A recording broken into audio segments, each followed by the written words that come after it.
സാബത്തിനു ശേഷം ആഴ്ചയുടെ 1-ാം ദിവസം രാവിലെ മഗ്ദലേന മറിയവും മറ്റേ മറിയവും ശവകുടീരം സന്ദർശിക്കുവാൻ വന്നു. അപ്പോൾ വലിയ ഒരു ഭൂകമ്പമുണ്ടായി.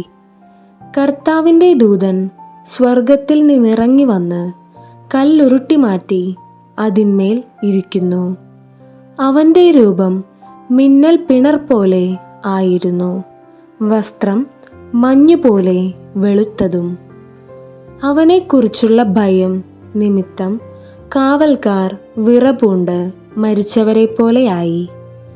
ദൂതൻ സ്ത്രീകളോട് പറഞ്ഞു, ഭയപ്പെടേണ്ട, ക്രൂശിക്കപ്പെട്ട യേശുവിനെയാണ് നിങ്ങൾ അന്വേഷിക്കുന്നതെന്ന് എനിക്കറിയാം.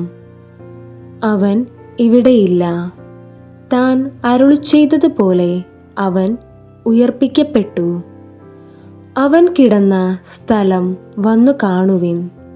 വേഗം പോയി അവൻ്റെ ശിഷ്യന്മാരോട്, അവൻ മരിച്ചവരുടെ ഇടയിൽ നിന്ന് ഉയർപ്പിക്കപ്പെട്ടുവെന്നും നിങ്ങൾക്ക് മുൻപേ ഗലീലയിലേക്ക് പോകുന്നുവെന്നും അവിടെ വച്ച് നിങ്ങൾ അവനെ കാണുമെന്നും പറയുവിൻ.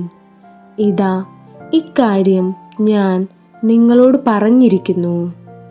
അവർ കല്ലറ വിട്ട് ഭയത്തോടും വലിയ സന്തോഷത്തോടും കൂടെ ശിഷ്യന്മാരെ വിവരമറിയിക്കുവാൻ ഓടി. അപ്പോൾ യേശു എതിരെ വന്ന് അവരെ അഭിവാദനം ചെയ്തു. അവർ അവനെ സമീപിച്ച് പാദങ്ങളിൽ കെട്ടിപ്പിടിച്ച് ആരാധിച്ചു. യേശു അവരോട് പറഞ്ഞു, ഭയപ്പെടേണ്ട. നിങ്ങൾ ചെന്ന് എൻ്റെ സഹോദരന്മാരോട് ഗലീലയിലേക്ക് പോകണമെന്നും അവിടെ അവർ എന്നെ കാണുമെന്നും പറയുക. യേശുവേ നന്ദി, യേശുവേ സ്തുതി, യേശുവേ ആരാധന.